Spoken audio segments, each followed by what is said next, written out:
Assalamualaikum warahmatullahi wabarakatuh. Apa kabar kalian semua teman-temanku di mana aja kalian berada? Kali ini videoku bukan tentang tenda, bukan tentang hiking, bukan tentang semua peralatan gunung. Tapi adalah tentang bagaimana kita membuat satu makanan sekali masak tapi bisa berkali-kali dibawa ke gunung. Tahan lama. Yaitu bisa tahan katakanlah 3 bulan, tergantung masaknya bagaimana. Kalau masaknya benar, insya Allah bisa tahan 3 bulan. Jadi kita bisa simpan ini, misalnya kita masak 1 kilo, 2 kilo. Setiap kali kita naik gunung, kita bawa sedikit, selama 3 bulan. Apa itu masakannya? Itulah, namanya mungkin udah nggak asing lagi, rendang. Rendang kering dari masakan Padang. Selamat menonton.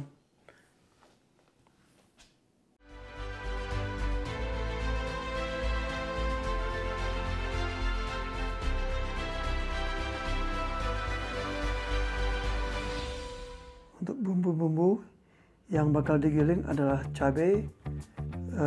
Ini 3/4 kilo ya. Sebenarnya untuk setiap kilo daging dibutuhkan cabai keriting sekitar 4 kilo. 2 kilo jadi setengah kilo. 2 kilo daging jadi setengah kilo cabai giling.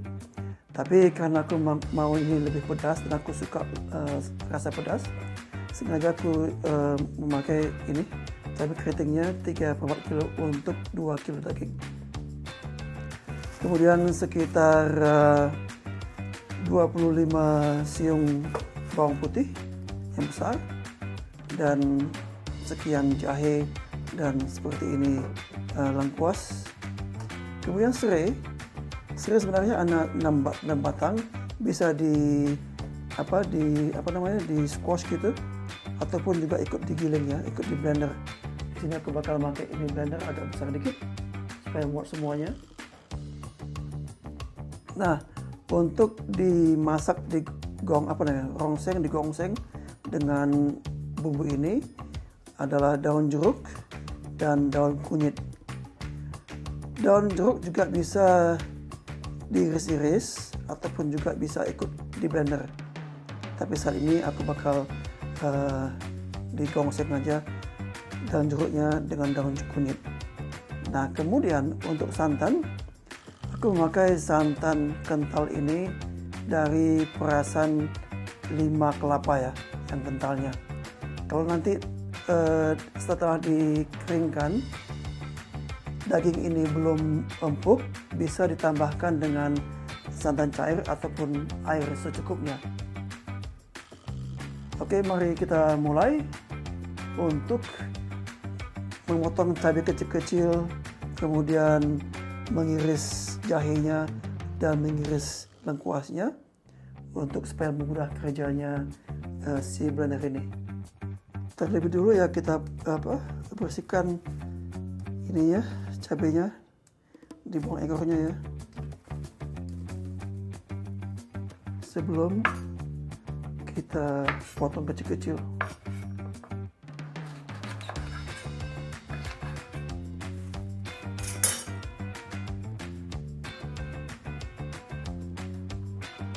Kemudian kita masukkan potongan cabai ini ke dalam blender.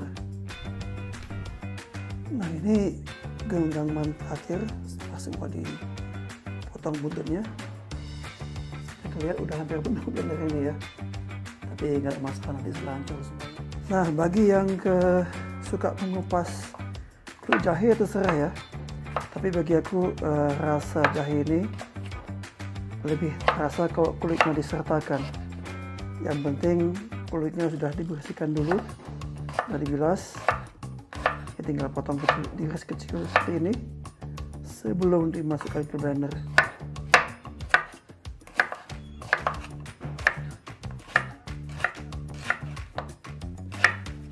Kita masukkan genggaman pertama dan semuanya yang ada di sini.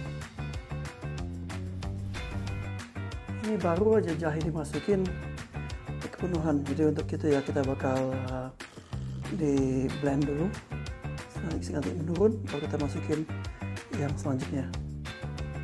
Supaya untuk memudahkan proses blending, kita masukin air 1 gelas ya, jadi sekitar 250 ml. Kita tutup.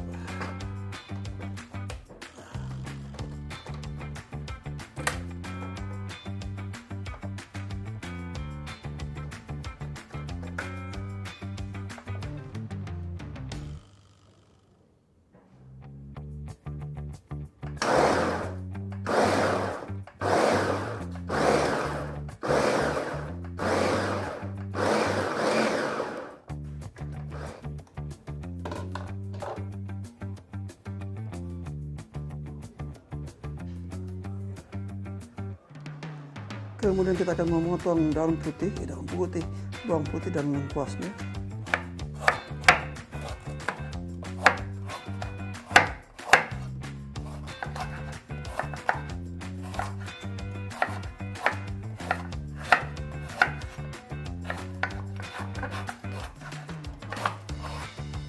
Kita masukkan lengkuas ke dalam blender.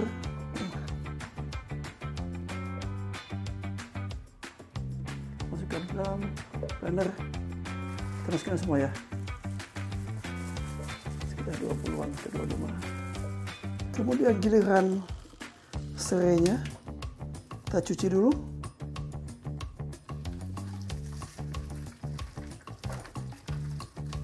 Kemudian kita potong pucuknya. Nah, sampai di sini terserah kita mau geprek ini atau kita potong aja bagian bagian bawahnya.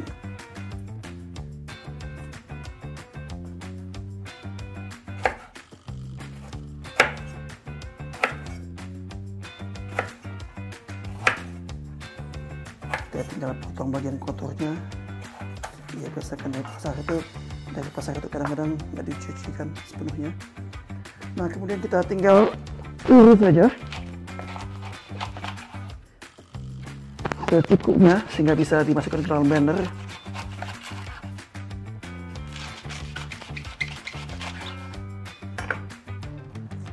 Masukkan ke dalam blender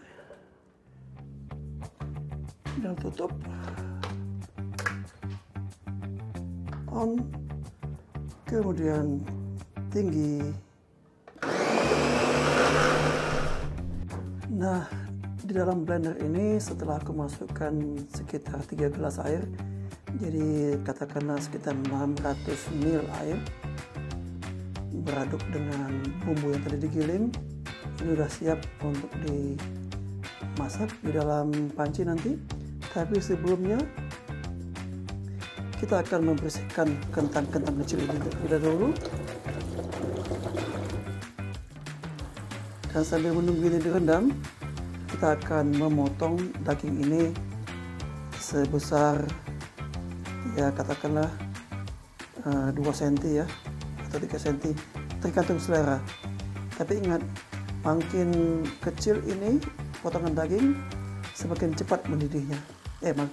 Bukan semakin cepat mendidihnya, semakin cepat matangnya, empuknya.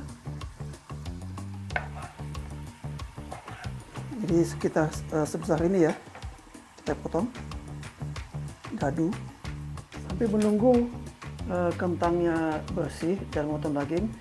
Aku panaskan dulu ini panci. Kita aduk-aduk lagi kentangnya sampai bersih. Ini tidak perlu dikupas ya, cukup dibilas saja sampai kentangnya bersih.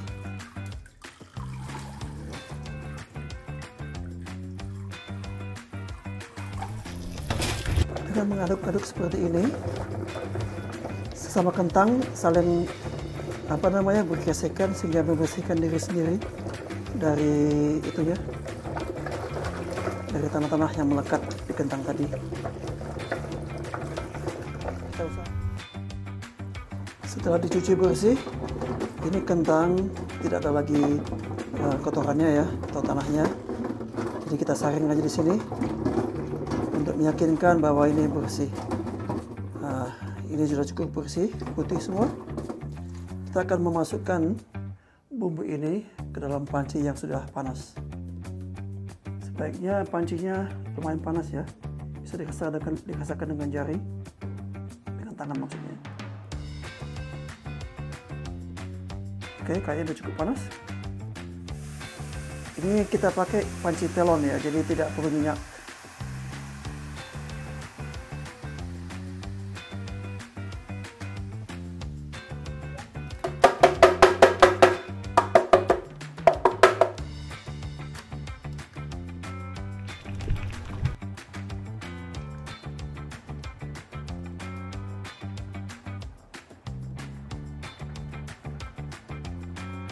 Kita aduk terus supaya lebih cepat menguap airnya sebelum kita masukkan daging dan santan.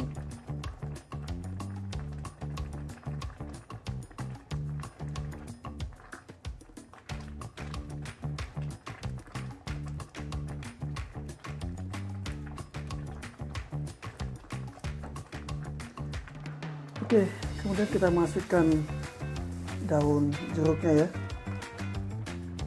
sebanyak yang besar tuh 23 lembar dah, atau 25 lembar. Kemudian masukkan daun kunyit,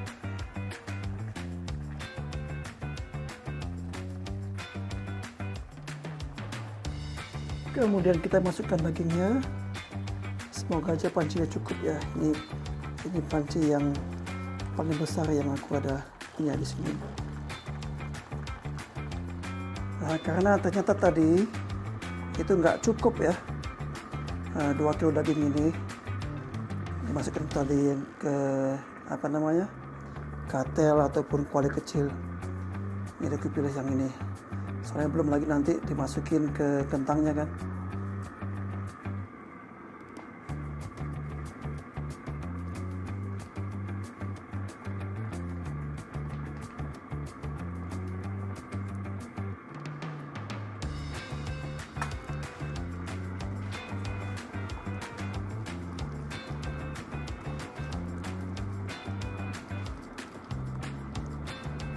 Santannya agak kental karena baru disimpan di kulkas ya.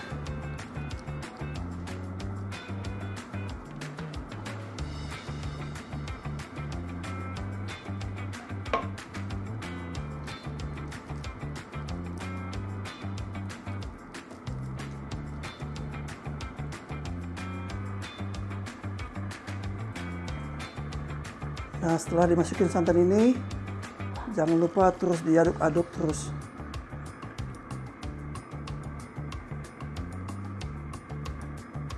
Sampai mendidih. Untuk mencegah santannya hancur.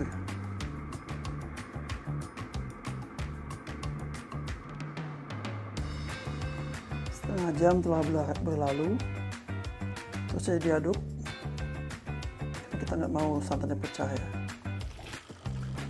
1 jam telah berlalu, santannya telah berkurang mungkin 1/3 ya, dan ini juga makin kental. Terus saja ngaduk kayak tukang semen. Nanti sebentar lagi kita bakal masukin ini kentang-kentang kecilnya. Soalnya kalau kentang dimasukin sekarang, kentangnya bakal terlalu lembek, jadi hancur nanti kalau diaduk-aduk terus.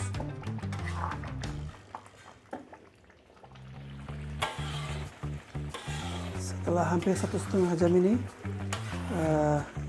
terus mengaduk, kelihatan minyaknya dari santan udah mau keluar ya, jadi kita akan masuk kentangnya.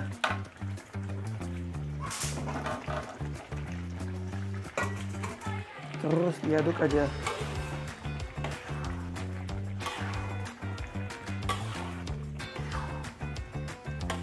Jadi pada saat ini bumbunya kering, kentangnya juga sudah matang, tidak terlalu lembek.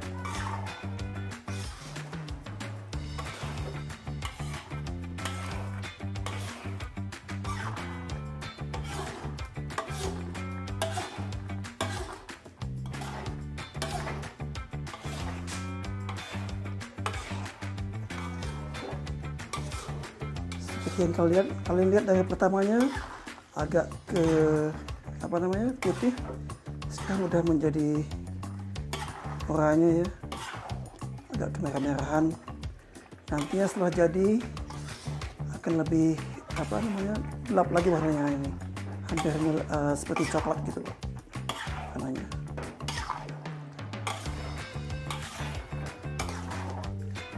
Aduk terus kayak tukang semen. Ini kalau udah jadi minyak gini, kena kulit agak lumayan perih, karena ini udah bukan santan lagi, tapi udah melebihi seperti minyak. Jadi bayangkan sendiri kalau kulit terpercik minyak dibandingkan kulit terpercik air, lebih sakit kalau terpercik minyak. Ya, lanjut lagi aduk.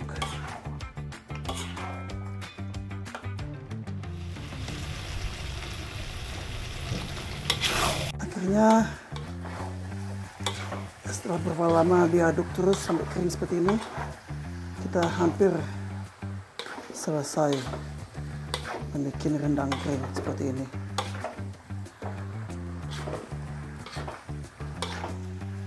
Seperti yang kalian lihat, ini minyaknya udah keluar semua ya. Lihat tuh, ada yang mendidih di bawah. Begitu minyak terhilang, maka selesailah mengaduk ini.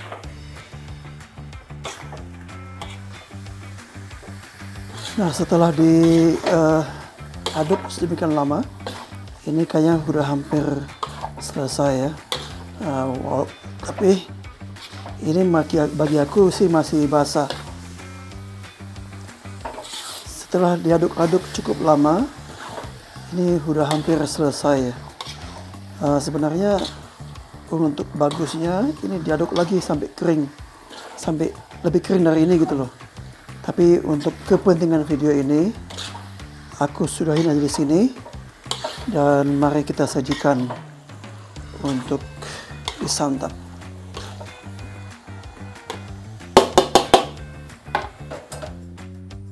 Ya, walaupun ini tidak kasih villa ya, tapi kita coba sajikan sepertinya kita camping aja. Ini alat dari soto. Ini pencetus masaknya. Kita bakal sajikan yang sebenarnya bisa digunakan untuk menyantap makanan.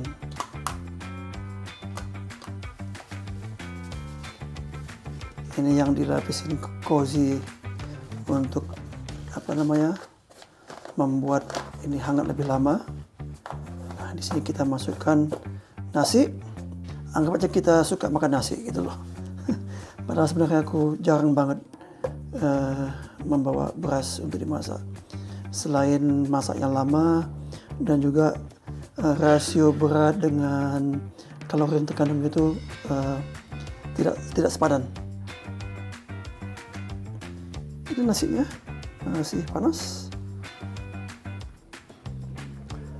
Kemudian kita masukkan aja ini ke wadah sedemikian rupa. Ya, dengan latar belakang Gunung Putri, kita nikmatin rendang Padang dengan nasi panas. Mantap sekali. Ya, ini mestinya bisa lebih kering lagi. Kalau lebih kering dari ini, itu bisa bertahan selama 3 bulan ya. Jadi bagi kalian yang ingin naik gunung dalam jangka waktu lama, ini bisa bertahan kemanapun. Tinggal dimasukin ke dalam freezer bag. Jadi diatur menunya untuk tiap malam atau kapanpun. Oke, selamat makan. Ya, demikianlah tadi videoku tentang bagaimana memasak satu makanan yang bisa dibawa berulang-ulang dan tahan lama untuk bekal ke gunung. Ingat loh, rendang ini ringan dibawa dan tinggi akan kalori. Satu hal yang kita butuhkan dalam kegiatan mendaki gunung ini ataupun berpetualang di alam bebas. Atas segala perhatian kalian, aku ucapkan banyak-banyak terima kasih. Assalamualaikum warahmatullahi wabarakatuh.